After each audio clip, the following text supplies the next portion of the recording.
Right. Well, good morning to those of you in the US. Good afternoon to those of us a bit further west. I think it is. Yeah, west. I can get these time east, west. I don't know which way it goes. Other side of the world anyway. So yeah. So we're at 3 p.m. here in South Africa, and Ed, I think you're at 1 p.m. in the 1 UK. PM, 1 p.m. Yeah, that's until next week, and then you change. Yeah. So yeah, you confuse everybody. Yeah. So 9 a.m. people who 9 a.m. where I am. And I think 8 a.m. where you are, BJ. That's correct. That is correct. David, just so you know, the UK will go to the springtime schedule, the times change. Eastern Daylight Time, yeah. This coming weekend. So this week, there is normally a 6-hour difference or 7-hour for the South African group. Right. 6 hours for the UK. Next week, we go back to the 6 and 7 hour difference. This week, it's an hour earlier. So it's terribly confusing, but. Does that mean that next week you'll be meeting at 10 a.m.? Yeah. Yes. Next week, this time, it will be an hour later. 8. No, it'll be 9 a.m. your time. Okay, so it's not changing. No, not for us. Except for me, except for me in the UK. It changes for me, not for anyone else. Yeah. And that's why it's all very confusing. So what we've tried to do, David, is so on Wednesday specifically, we meet 3 times. So we do 8 a.m. South African Standard Time, which is GMT +2 or UTC +2. We then do 8 a.m. BST, which is British Standard Time. And they do have a daylight saving of 1 hour move up, which, as BJ says, happens this weekend. But we'll keep it at 8 a.m. BST just for the sake of sanity. And then this afternoon session is 8 a.m. Central Time, American Central Time. So we base all it on I have to know is it's always the same time. Always the same. Okay. Same time. Did you have daylight saving where you stay, David? You changed? Yeah, we're on daylight saving now as of last week ago. Yeah, a week ago. Yeah. Okay. So yeah, once you get back into your switch back, it'll move. Yeah, it'll move. But anyway, all of that's very confusing. So the question is it illusion or reality? That's the topic today. I'm not too sure. I think time is an illusion, but we'll certainly get to delve into that one a little bit deeper. So Lee, yeah, I think it was based on some magic that we had previously in our last session. Illusion and reality. What is it all really all about? I thought the introduction to today, to talking about time differences, I thought is the perfect illustration of what is reality and what is illusion. Because I think time is something that definitely, you can measure time, but is that what you experience time to be? This click, click, click of the clock, and when you're writing an exam, time feels like the 2 hours or 3 hours of the exams like 3 days. I think we've all lived through COVID times. And so this last year, I think felt like 10 years. It's my mom's 80th birthday today. And I think for her, decades have gone by in a flash. So, yeah, what is reality? What is illusion? It did, as Ivan said, it came out of our experience. We had a serendipitous experience last week where a magician literally arrived at the end of our session and showed us some tricks. And it was, what is real, what is illusion? And I think as I was thinking about this, a book by an author called Byron Katie came to mind. And she's written a book called Loving What Is. And it's her story, but it's also a philosophy that and a practice, I think, more than anything else, of just questioning how you are relating to reality. And that the sooner you get a reality check. The sooner you face your reality, whatever that is, the sooner you can grow, the sooner you can move on, the sooner you can see possibilities for what they are. When we blind ourselves and deny the realities that we're living with, you know, she's saying that you basically are regressing and taking yourself back into a place that, or in a place that is not helpful for you and prevents your joy. So I think, and it's sort of that's, and it's also a principle that I'm forgetting his name, Henry Cloud talks about, is being strong in reality, but also strong in hope. So if you hold both of those things, so is hope the illusion? I don't know. I think we need hope to trust, to keep us going, to hold on to what is good. But the reality is something that we need to face head on with brutal honesty, as Trevor would say. So that's my take on reality and illusion. Thanks, Lee. Yeah, it's an interesting one to grapple with when you start delving into it, isn't it? So, Vijay, reality or illusion? You know, am I really here? Are you really there? What's actually happening? Reality is some days I don't know. It's again, it's another fascinating word for me. And I'm going to begin by throwing out a bunch of euphemisms because of my age. What we mentioned early on is that it is true that as you get older, time takes on a new meaning for the reality part of it. So it goes, the one of the euphemisms that we use here in the States is it just slipped my mind. Oh my gosh, that's embarrassing. Don't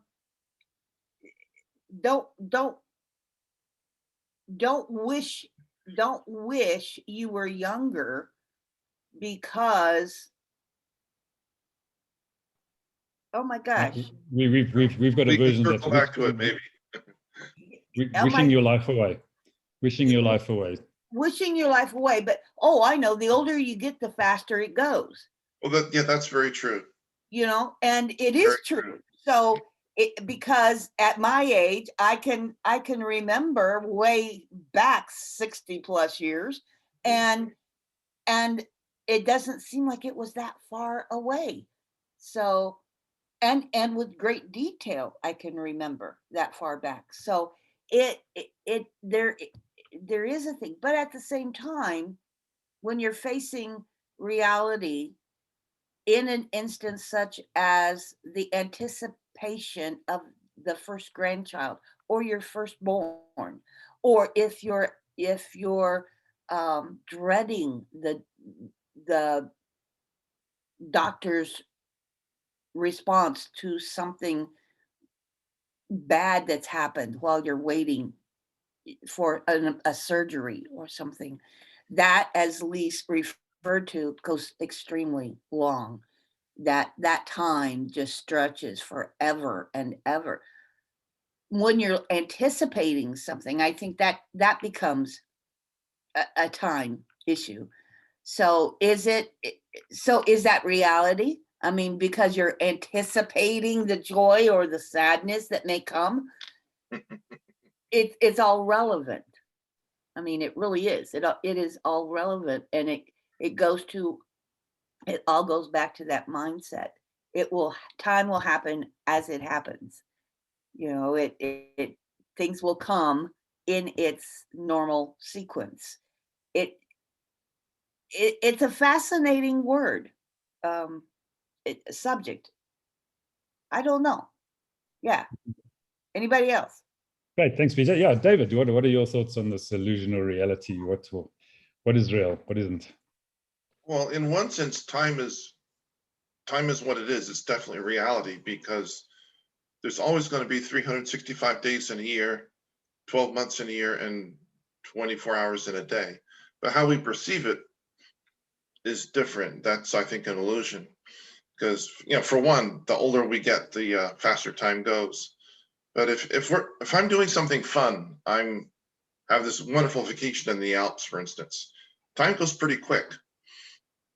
But if I'm doing something really dull or uninteresting, I don't know, maybe I'm watching some video of stocks or financial stuff or something I'm totally uninterested in, then it'll go a whole lot slower. And so it's the way we perceive time. And I think a lot of people are like impatient for something to happen or something to get done. And I think that as you get older, you learn to be more patient, because that point in time in the future, a day, a week, a month, we'll get there in due course. But like the child around early December is so impatient for Christmas, and then Christmas comes and goes. But when we're older, we know on December 1st that Christmas will be here in a few weeks. So it's that kind of thing. And then again, that becomes the time management thing. Oh my God, I only got 4 weeks till Christmas. What am I going to do? And yeah. Especially those who have children would be more like that, because there's so many more things to do. Well, I know someone in this group who definitely doesn't get more patient as he gets older. And to answer Lay's question, Santa Claus is an illusion because he isn't real. People dress up as Santa. You've just destroyed its fantasy now. His reality has been shattered. Well, the chat. So Trevor, what's an illusion? What's reality? Is anything real? I don't know. Is life a game? Are we playing the game of life? I wonder, as BJ was forgetting what she was talking about, I was forgetting what I wanted to say, and I couldn't remember the topic, BJ. So somewhere along the line, this thing of life being a reality or illusion, I've got a granddaughter, 12 years old, but I'm a permanent guardian to my 12-year-old. And I absolutely concur with you, BJ. As I'm getting older, time is just going faster and faster. I have less and less time every single day. And I know it's the same 24 hours that we had before. But 50, 60 years ago, now let me say 50 years ago, when I was really in my prime,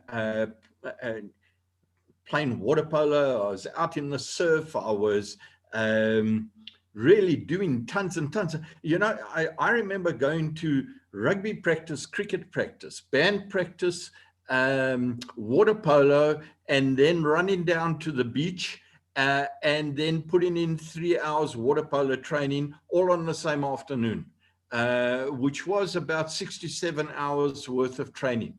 And we had plenty of time for that. Today I went to the gym to try and do 2 kilometers. I could only do 1K, and it took me all of an hour to get that done. And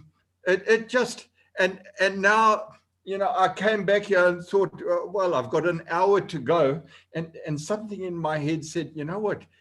I'm sure BJ has messed up the whole world timing, and you might have brought the world's time in an hour ahead. So I thought, let me just check. And I realized you guys were on here. So listen, this whole world is an illusion. This is not me talking. This is someone else. It's an avatar. And I think we've all got to become avatars and share our thoughts with everyone. Oh, no. There you go. It's just become an avatar. You know, you bring up a good thing. You bring up an interesting point there, Trevor, because when you're younger, you have a schedule, a day that is packed with a lot of stuff. What if you're in your teens or up to your time you graduate from school, your days are fully packed. Then when you graduate and you go on to universities and stuff, those days become packed. Then you become a parent and a responsible adult and a family person. And now those days are impacted and scheduled accordingly because of your children and your routines and all that. But I noticed that once I retired, and I purposely retired because my days were so hectic, the reality was I wasn't ready for retirement. I was so busy going and going and going and going, and I was actually exhausted. So I purposely chose to retire thinking I could get back to normal. and then I got bored. I got terribly bored because my days weren't what they used to be. And now I had all these hours in a day to fill, and I couldn't do enough to fill them. And on those days that I did feel like I had the energy and the stuff to do it, I tired out because I don't have that stamina that I once did as the youth. So I'm living in that illusion of my past and currently existing in my reality. So it really did rock my world for a few months, because it was like, I used to do that. Why can't I do that no more? Well, it's because I'm now 67 years old. You know, like you don't operate like you once did. So. Don't believe a word of it. It's all an illusion, BJ. 67 is just a number. Yes, David, you wanted to. I'm just going to say to BJ, you say your days were packed when you were in school and after, when you were raising a family. They were packed because you chose to pack them with busy activity. Exactly. They didn't have to be packed. And I think sometimes what happens, I imagine what happens a lot is, I may not know your case, but like a busy corporate type person will work many hours in a week and have family responsibilities, and he's always packed right up until the time when he retires and it's not packed and they don't know what to do with themselves, and that causes problems.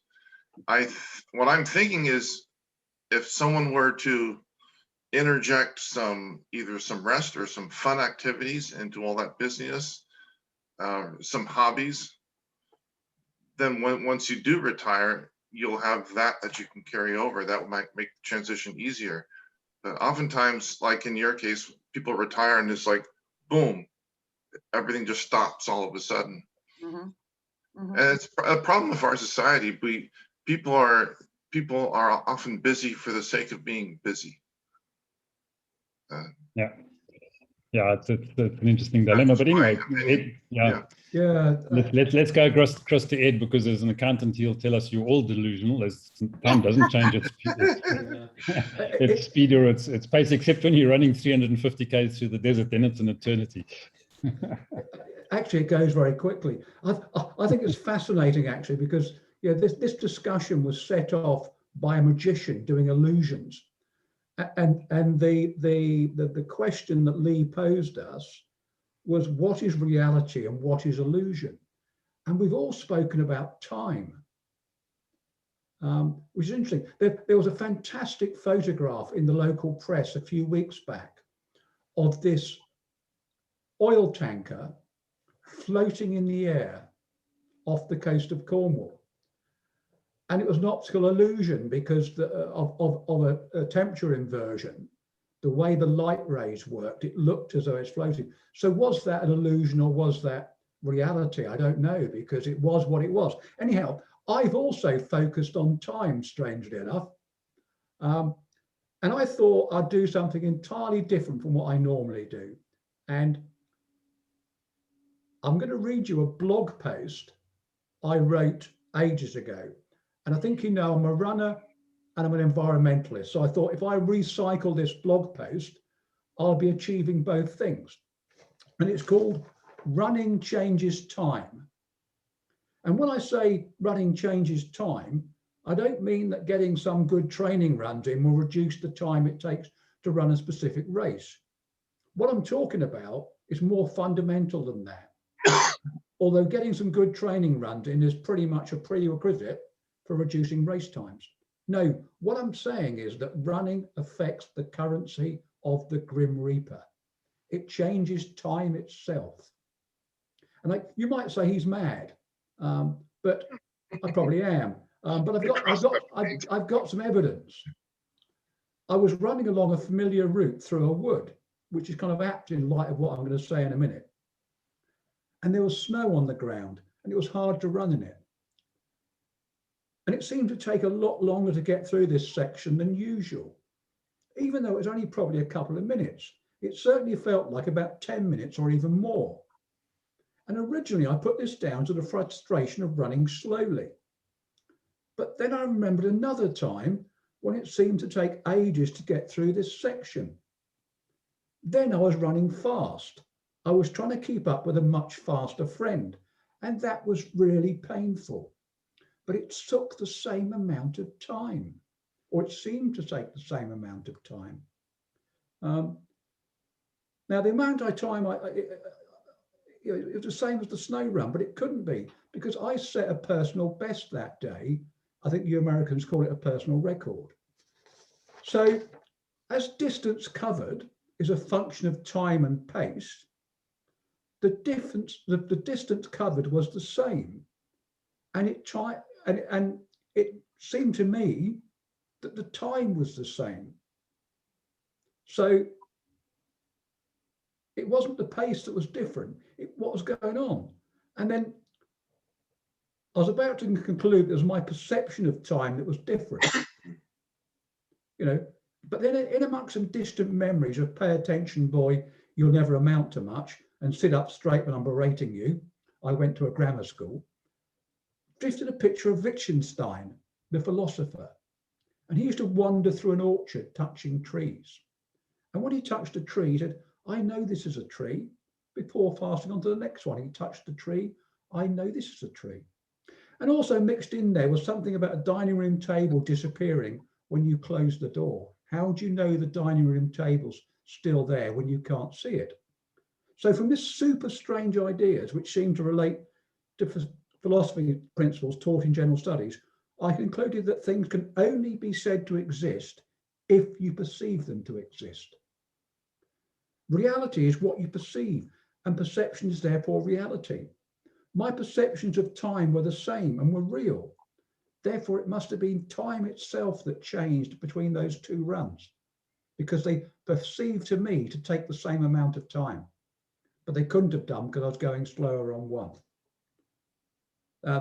Even if the logic's slightly wrong, runners get a good deal from the Grim Reaper.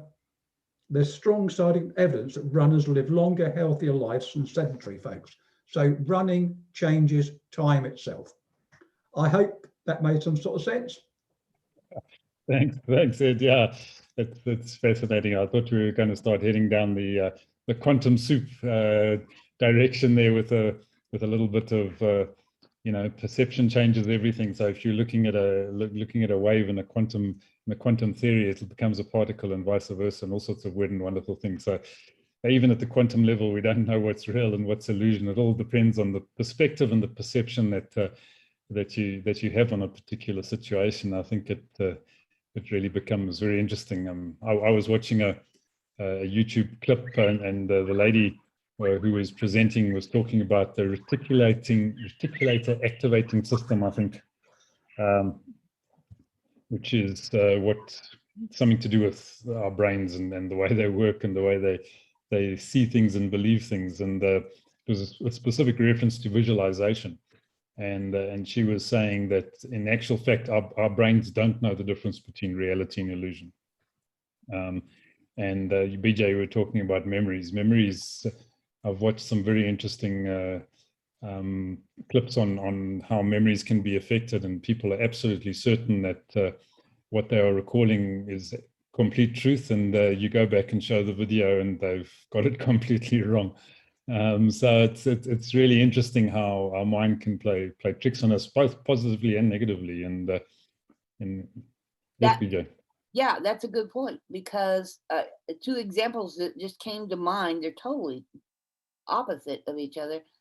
But what first came to mind was, is it illusion or reality? All these stories about UFOs, illusion or reality? And then in my youth, I don't know if you know that, but I worked as a police officer, and when you're interviewing witnesses for particular scenes, no one witness ever sees the same thing. So what becomes illusion or perceived, and what becomes reality? And you always had to take a mix of all of that to formulate what happened. So the mind, actually, the perception and the mind thing really is important. Again, it's a fascinating topic. And as Edward said, we were talking about time. So what does that kind of brings up a fascinating secondary subject, is when we're talking about reality versus illusion, does that only deal in time? Placement, time and placement. The question is time an illusion or is it reality? We do. Yeah. Exactly. So Yeah. Sorry, guys. No problem. Musical interlude. No hassles.